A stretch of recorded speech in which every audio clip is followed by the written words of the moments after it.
Once around the park, James, and don't spare the horses.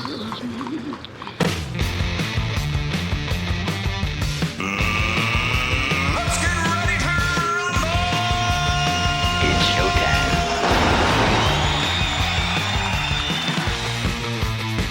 Well, indeed, here we go. It is showtime. And, okay, just a confession off the top. Let's face it, everybody put your hand up and admit we were all wrong. Everybody, all the pundits, all the experts, all the insiders, the backroomers, everybody said, no, the election call is going to come on Wednesday. Well, here we are. It is Friday afternoon, January the 24th. It's on the Ledger Ontario Politics podcast. And as we record this, a mere, 3 hours ago, the announcement came. We will be calling the election next Wednesday. I'll be seeing the Lieutenant Governor on Tuesday. We need a mandate from the people to fight against Donald Trump's tariffs, the attack he's coming against our families, our businesses, our communities. And with a strong mandate, we will be able to fight with Donald Trump to make sure we stop the tariffs and make sure that we give certainty to the people of Ontario. It may take investing tens of billions of dollars. We'll do tens of billions of dollars. It's no different than during the pandemic. We'll make sure we secure people's livelihoods, and I will do whatever it takes to protect the people of Ontario, in turn, because we're the engine of Canada, protecting all Canadians. We will not back down. Okay. And uproarious applause. He was there in Brampton to make a transportation announcement. I can't even tell you off the top of my head now what it was, but I remember being introduced by Patrick Brown, the mayor at the time. But of course, that was the first question out of the gate after the announcement. And so clearly they were ready for it. So let's get to it. And here we are. We're not officially into the writ period because that doesn't happen until Tuesday, but why not assume the better or the worse? I don't know. Kathleen Wynne is here, former Premier of Ontario. Keith Leslie joining us, longtime observer at Queen's Park, and you see and hear him on CHTV. And let's see, the first time we met Tim Hudak, he was the leader of the PC party, then he was the head of the Ontario Real Estate Association, then he went out and hung his own shingle, and now he's with Council Public Affairs. It's the guy who can't keep a job, clearly. Yeah, as soon as they get to know me, they say, oh, time to move on. Did you know that by the end of the time I was in politics, by my last term in the legislature, I did not represent a single inch of soil than when I was first elected. My riding kept changing before they caught up to me, Dave. So that explains my career. There you go. Okay, well, just quick around here, and Kathleen, I know I was all ready to say, what's it all like, and the nerves and everything else in terms of preparing for this, and are you going, are you not going? We're going. It's a little unconventional to be making your public transportation announcements, etc., and a hospital announcement, I think, was in there at some point.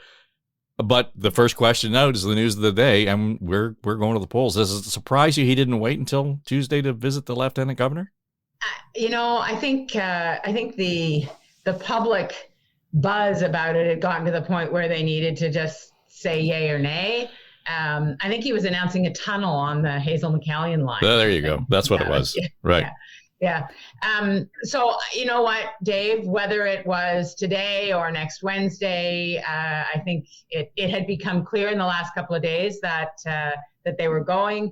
And it was almost like he needed to make the announcement so there would be a little bit of excitement about it. I think if he'd waited till Wednesday, it would have been pretty anticlimactic because people already knew he was going. Well, Tim, I'm suggesting then that the reason he's doing this is just to take some of the heat out of the super caucus meeting that was coming up on the weekend. Why have all of the intrigue and everything else? There's a level of excitement that it gets injected immediately into that meeting, no? The super caucus. I invented the super caucus. That was that sounds like something I would do. I'm so happy it's still around. Some days I wish I was back in the super caucus. Well, look, I think that what's different here is that, people say, well, the David Peterson legend, right, called the snap election, it backfired, and then we got Premier Bob Rae. So what Ford has done differently, similar to what Tim Houston did in Nova Scotia, and Keith can confirm that, you socialize it early. They've been talking about an early election for what now, 6 months or so? And I think by even announcing it's going to happen a week early, they try to take a bit of wind out of the sails of this notion that it's a trick, it's not fair ball, it's, gaming the system. It's part of the socialization process, the story, why he wants to become premier for another 4 years, and you stick to it. Keith, I want to get into the whys and wherefores of it in a minute, but before we came on, we were just talking about the old days when we were at the park. There would have been the push to get the buses going. This is going to be a completely different approach to and through media based on how this is going to play out over the next month. Oh, absolutely. It's going to be social media. It's going to be podcasts. Your traditional media is going to be scrambling to sort of get in on the game, essentially. You saw the premier was asked if he's going to have a costed platform, which he never did before. And he responded with, well, it'll be in the budget. Well, there's not going to be a budget. There can't be a budget before the House isn't sitting. So in other words, no, but he needs to spend tens of billions of dollars. So what does he need a mandate for? He just spent $3 billion. Did you get your checks yet, by the way? $200? Have you got your checks yet?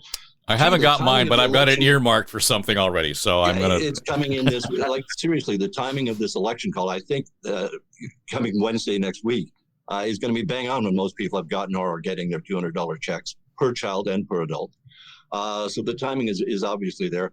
But to me, I wonder, I know he's clearly taking advantage of a situation, his Captain Canada thing.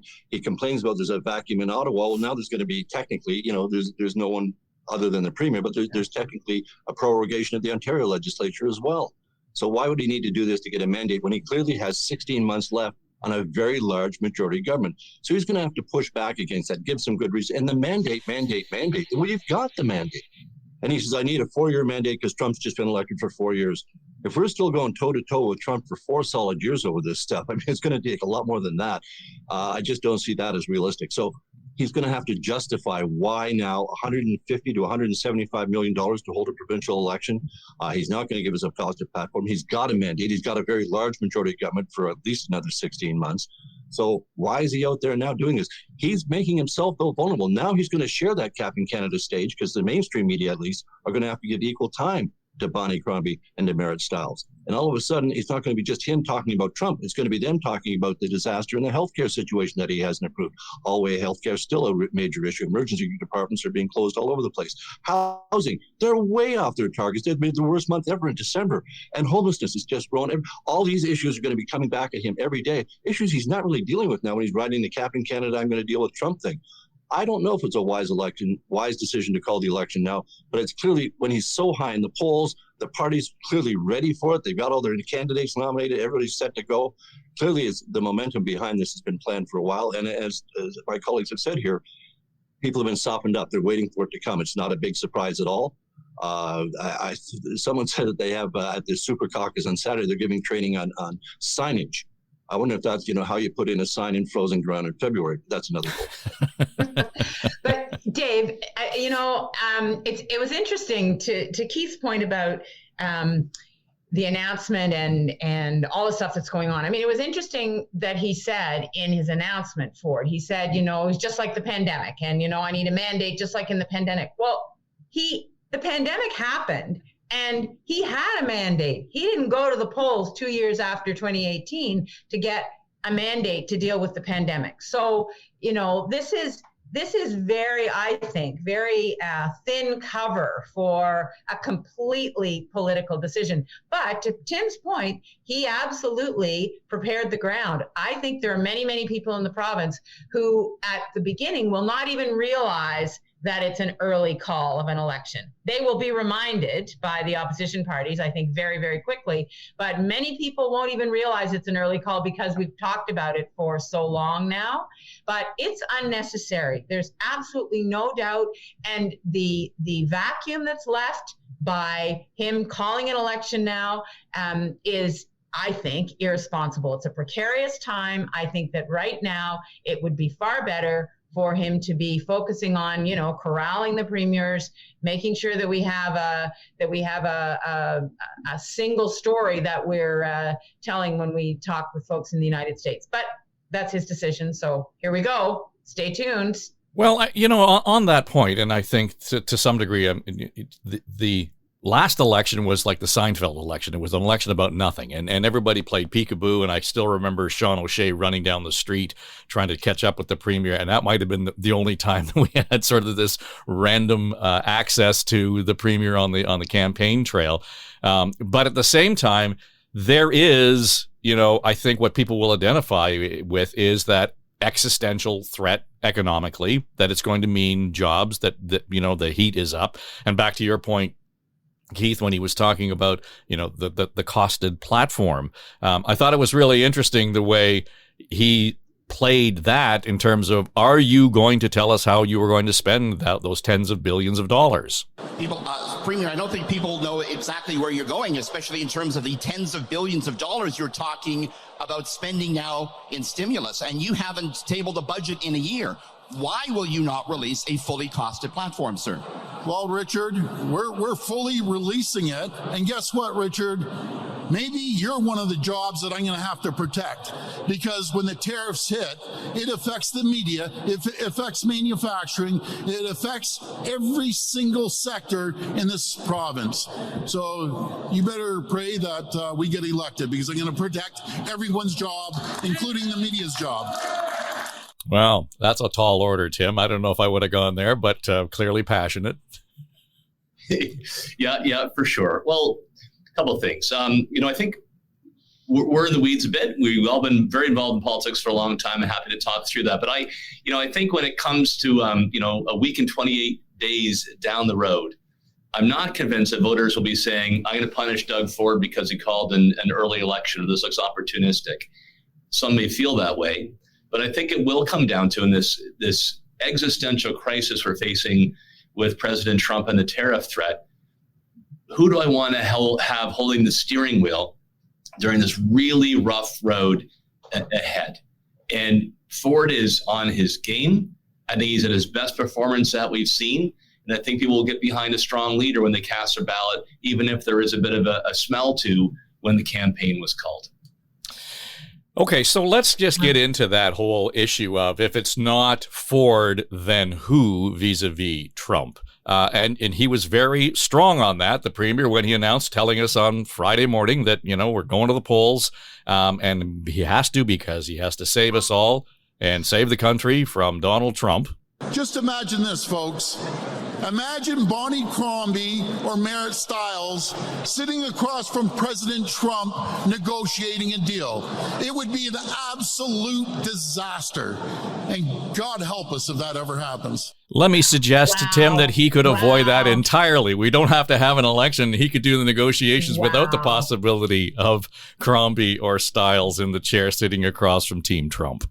Wow.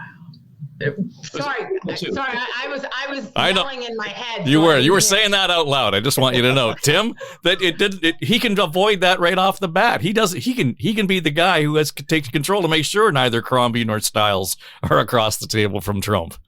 Another reason why I think they went a week early. So these arguments will happen, right? You could still be premier, you could still do this. I just don't know if that's going to last. So I'll reinforce one point and then add another. I do believe that through a 35-day campaign, the shift will then focus. I don't think it can sustain an argument about should the election have happened or not. And I believe it will focus around, who is going to be the one we want in the big chair during one of the greatest challenges in Ontario's and Canada's recent history. And really, Doug Ford has defined that role under this crisis. And number two, on that front, with respect to Ford's leadership, I've been the opposition leader running in the campaign. You try to get every moment to contrast yourself with the other two parties, particularly the premier at the time. Here's what I do instead. As Keith pointed out, they'll still get time, but the overall media landscape, Dave, is going to be so flooded with what Trump tweeted this day, what he tweeted halfway through the day, what Danielle Smith has said, what's going on with Trudeau. It's awfully hard for an opposition leader to find a platform when there's so much noise in the environment. Kathleen? Sorry, I had not seen that clip because I was on calls all morning, so I didn't see it. So that's why I was having that reaction. I hope you guys hear the inherent sexism in that. I hope you hear the big guy saying that you have those two women, have one of those women, it's going to be a disaster. I am stunned that he is so unaware that that's what he's saying, or maybe he isn't. Maybe that's exactly the strategy, to, just to play up that only the big guy who's also a bully can take on the bully in the States. If you're a parent of a kid with autism, or if you are a homeless person, or if you are someone who is a nurse in a long-term care home, or if you're somebody who's looking for a family doctor in this province, you're going to, for a minute, think about Trump and the threat of tariffs. It's very important, obviously. But you're also focused on what has not been happening for you in this province for years, the support you have not gotten. And so that, I think, is going to become the discussion in this election. If the opposition parties are on their game, which they will be now, they expected this election just like the rest of us. And so those failures and flaws of this government are going to be on the table. And, Doug Ford can say he's the only big guy who can stand up to Donald Trump, but there's a whole lot else at risk in this election. And, that, for me, that's the upside of an election now. So let's get into it. Let's talk about what's really gone on in this province for the last term. Keith, I want to get into the backbone of that opposition strategy in a second, but just remember that 2 years ago he was saying Olivia Chow as the mayor of Toronto would be an unmitigated disaster, and then they hugged and made up, and they have a very good relationship after the fact. People have accepted, normalized his rhetoric. Oh, absolutely, and to Kathleen's point. He's normalized it to the point that I did not pick up on the fact that he was pointing at two women and saying they can't stand up to Donald Trump, only I can. So yeah, he's absolutely normalized this kind of misogynistic speech. What I took away from his response there, though, was that he's suggesting that he will be sitting across the table from Donald Trump, and that's extremely, highly unlikely to ever happen.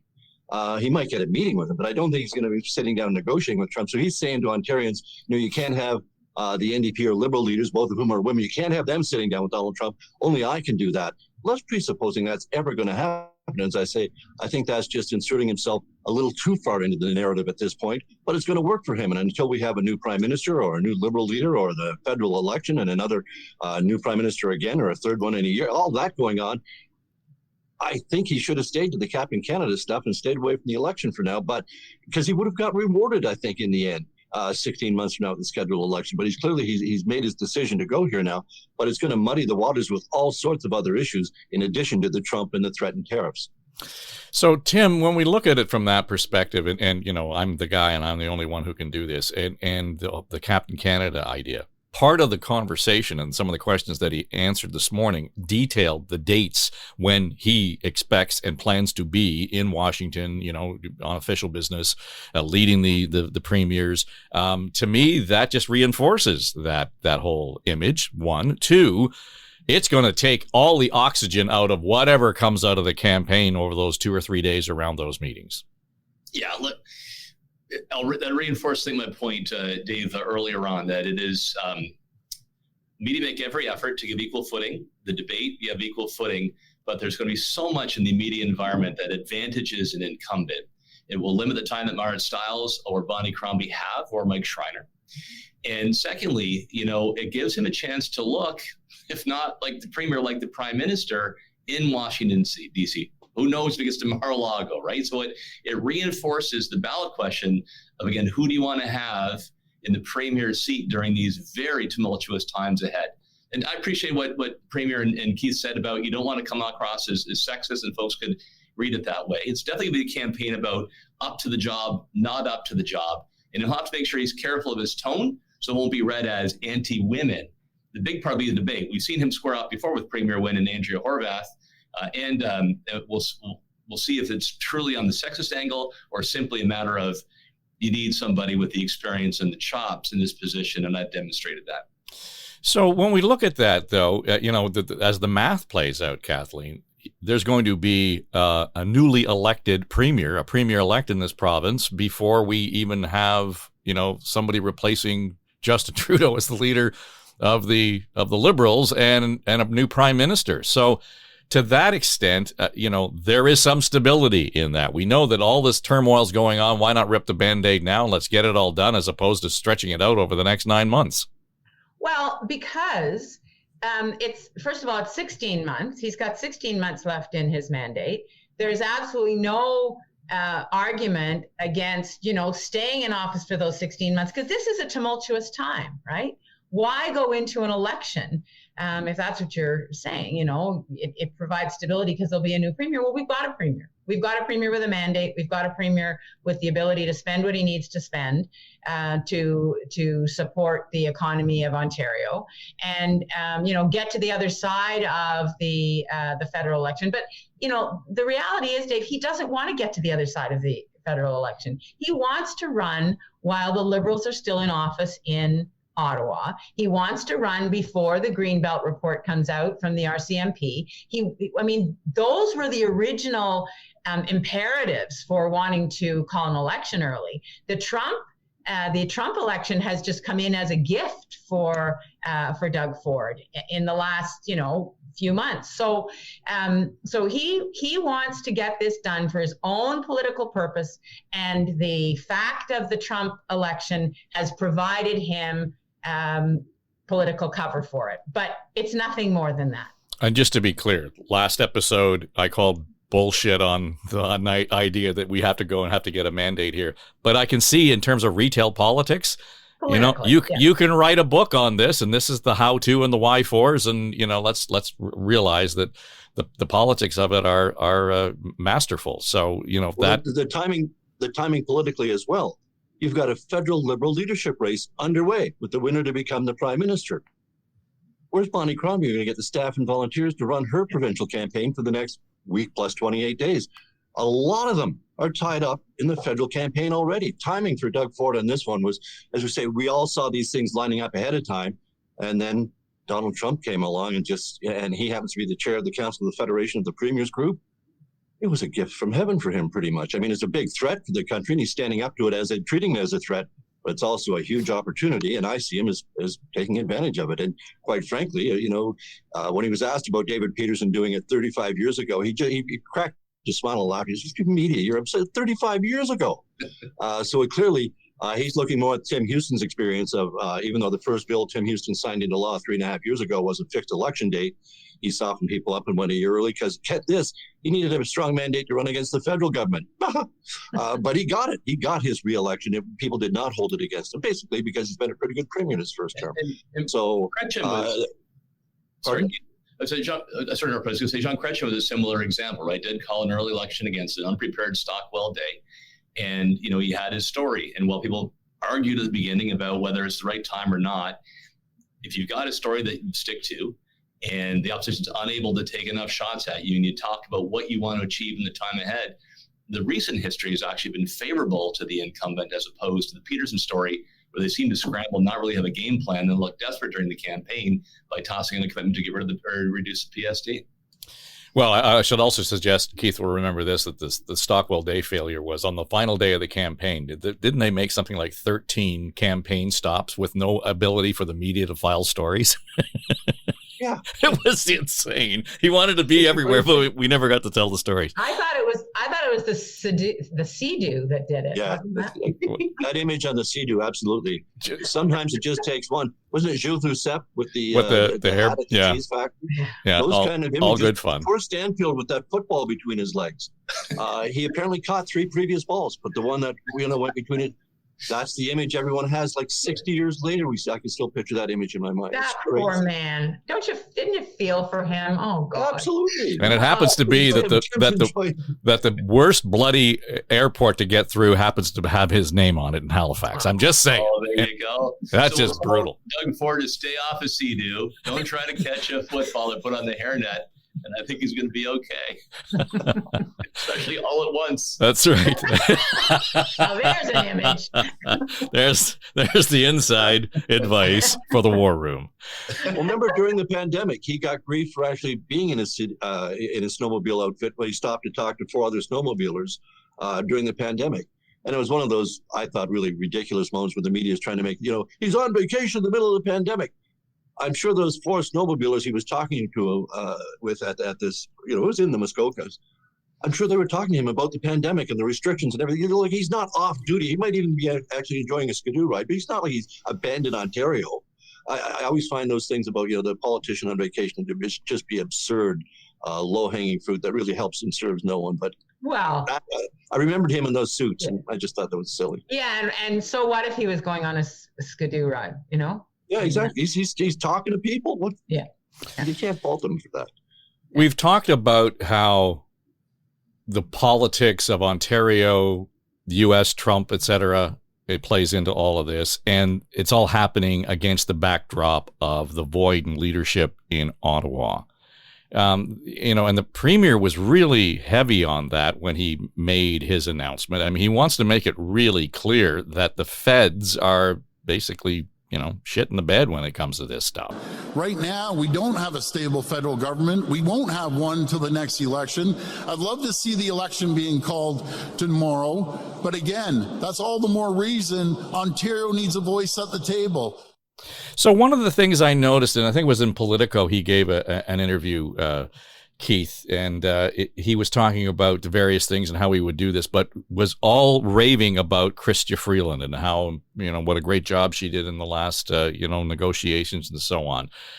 It sounds like a small thing, but, you got to wonder whether or not his level of support, endorsement, glee, whatever you want to call it, actually is going to turn some heads on the federal side vis-a-vis the Liberals.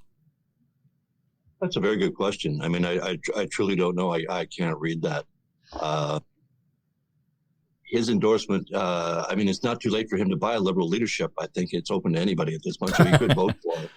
But it appears while he may have that respect for it, and he always did, and he always professed it, it appears that the current Liberal caucus members are not lining up behind her as much as they are behind Mark Carney. So while I'm sure Doug Ford's saying, she was terrific to work with, and I think people looking back to her first Trump 1.0, her dealing with Trump in the first Trump administration, she got a lot of respect and a lot of props for that. So I think Doug Ford, sticking with her on that is nice, but I don't think it's really going to help her. I think she's in a really tough race against Mark Carney. And from at least just the public figures that we see, the public Liberals that we know, it seems to be that Carney's a little bit ahead right now in the overall support amongst voting Liberals. Yeah, and Kathleen, I think the whole issue of late, particularly over the last week or so, as things have ramped up and inauguration has happened and so on, there's been a lot of concern stated about the stability of the Team Canada unity. And it's happened right across the board in terms of who's saying what and who's saying what to whom and so on. To what extent does this complicate, though, the Liberal leadership, in as much as all of the candidates are going to be forced to come out and have something bold to say about what will you do about Trump? And, I think there's a legitimate concern there that being careful about it, because while you need to sort of stake your ground, you also need to be helpful. Yeah, I mean, they're walking a tricky line right now. And, and just to go back to the first point about Chrystia Freeland and Doug Ford, I don't know a lot of Liberals who are looking for the Liberal leadership candidate who has Doug Ford's endorsement, just if I can just say. It's a curious world. I just don't. I know, but I just don't know a lot of Liberals who are looking for that. So that's the first thing. But in terms of that line they have to walk, yeah, it's a challenge. But I think what a lot of us who will be voting in that leadership will be looking for is a clear strategy, a clear and honest assessment of the situation, and trying to cut through some of the political noise, because Ford has just added to the political noise, but there's already such a ton coming from the south of the border. So we're going to be looking for, okay, who is going to be the straight shooter here, who's going to tell us exactly what they're doing, what they're going to do. And maybe that is who can outline how they're going to be flexible and respond to the situation. But that kind of honesty, I think, is what we're going to be looking for in a very confused political landscape. Well, Tim, the Liberals may not be waiting for Doug Ford to plant a sign saying I'm all for Christia, but at the same time, it cuts the other way to be able to say, we need to deal with this and put the politics out of it. We need to be unified. And so would it hurt one way or the other for any one of those candidates, Carney, Freeland, et cetera, to say what Doug Ford's doing is the right thing. We need to be able to support and, speak out and move forward on that in a unified way. I think, look, that's not my tribe, but I've been with the Blue tribe, and they tend not to react well to that sort of thing. I hear what you're saying for general public, but this is an army of partisans, right? Who rah for the home team. Let's go out there. Let's beat the hell out of the other guys and let's win, or at least get a good, strong second place to fight another day. So appreciate your point, Dave. It's very rational, but I don't think that's the way many party members think. Here's what I worry about. I pointed about a bit last time as well. I do think that one member, one vote system is badly broken. I think it has been corrupted over time.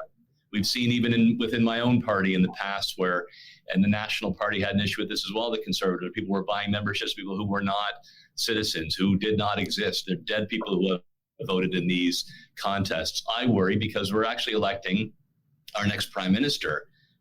Aside from Premier Wynne, we don't have any say in that. And the ability of those who would rather cater to Hamas than care about our Jewish population, those that might have some control from the communists in Beijing, right? Like I actually sincerely worry that it is so easy to get a free membership that this thing is corrupted. I really think that for all parties, we need to take a fundamental look at this current system. So to answer your question, Dave, no, I think it's going to be special interests that will promise this, promise that will drive up the signups for the Liberal Party. Well, and I guess, and I'm being halfway facetious even when I suggest those things, but at some point there needs to be a recognition of that change or of the tone around where we are. It's an incredibly unique circumstance that we find ourselves in politically. Heath, I can't remember a federal election in the offing, a federal leadership happening at the same time, and a provincial election being called all within, it was going to happen within 6 weeks. We're going to have a new premier elected, a new Liberal leader, a new prime minister, and then another election called federally. Yeah, I guess the timing of that federal election is still a bit up in the air. Who knows if Jagmeet Singh can be convinced to help a new prime minister find some roadway before and stay until October when the election is actually scheduled. But yeah, it's pretty unique. And especially that Liberal leadership convention happens to be to pick a prime minister, not an opposition leader, not a third party leader, a prime minister. So it's actually stunning that all this is going on.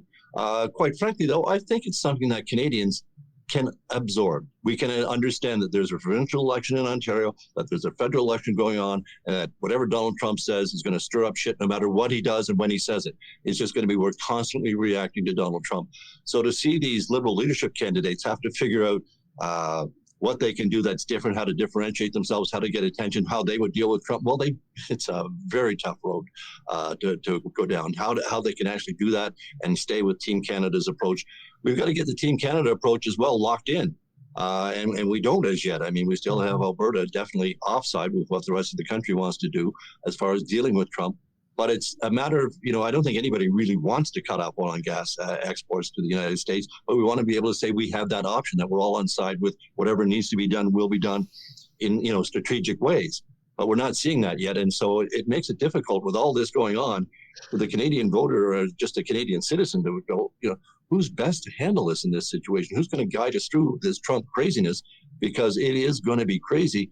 And even the whole tariffs thing, Trump has twice this week said, he's thinking about February 1st. But the executive order that he signed earlier in the week said that the cabinet ministers are to review all the trade deals and get back to him by April 1st. So does that give us 10 weeks to maybe work on this? Who knows? I mean, it's just whatever he says whenever he says it. But apparently there's been no back channel communications yet from U.S. officials to Canadian officials saying, hey, this is coming down. These tariffs are ready. Get ready. Here's how you can know what we're going to. It hasn't happened yet. So it might still all be Trump BS. that will eventually maybe become reality or maybe not. Yeah, but I think sorry. Kathleen, just on that here we're always feel like we're a step behind the Trump factor here. I keep going back to the idea that he is transactional. We saw his speech in Davos this week, talking about all of the things that he needed, and we all got excited about it in Canada because he mentioned, but he laid the ground on everybody in Europe and so on. But my point is the degree to which we are ill prepared in the moment for the Trump administration to take advantage of the leadership vacancy here in this country, the idea that we don't, if we're distracted by elections and leaderships and so on. I think that, that really is an underlying insidious issue. Yeah. So, first of all, I think that when you say we're a step behind, that assumes that Trump is moving in a linear direction, right? That assumes that he's putting one foot in front of the other and we can predict where those footsteps are going to lead. And I think that's part of the problem, Dave. I don't think we can. What I do know is that there are very, very smart officials at the provincial and the federal level who are putting together plans, despite whatever the political malaise is or the political machinations, and there are going to be lots of them. Those officials are getting us ready, have been getting us ready, and there are documents ready to use when the politicians go on those trips or whatever. I think a big problem we've got right now, we've got a number, but a big problem we've got right now speaks to something Keith said about the Team Canada. Danielle Smith and now Scott Moe are not on side. They're not part of a coherent and cohesive strategy. And so that's why I think the number one kind of relentless action that needs to be taken now is getting that Team Canada story in place. It's not that we don't have the material. It's not that we don't have the facts and figures and the officials have all of that. It's the U.S. facing front that we put in place, and it's not coherent right now, and that's a big problem for us. That's the not readiness. In terms of material, we've got the material, we've got the arguments, we know the arguments, we just need the people to deliver those, which in fact bolsters my argument for why we shouldn't be having a provincial election right now. That's not the activity we need to be engaged in. So just for those of you catching up now, we're talking about going to the polls in Ontario on the 27th day of February. I see the lower thirds on all the TV newscasts say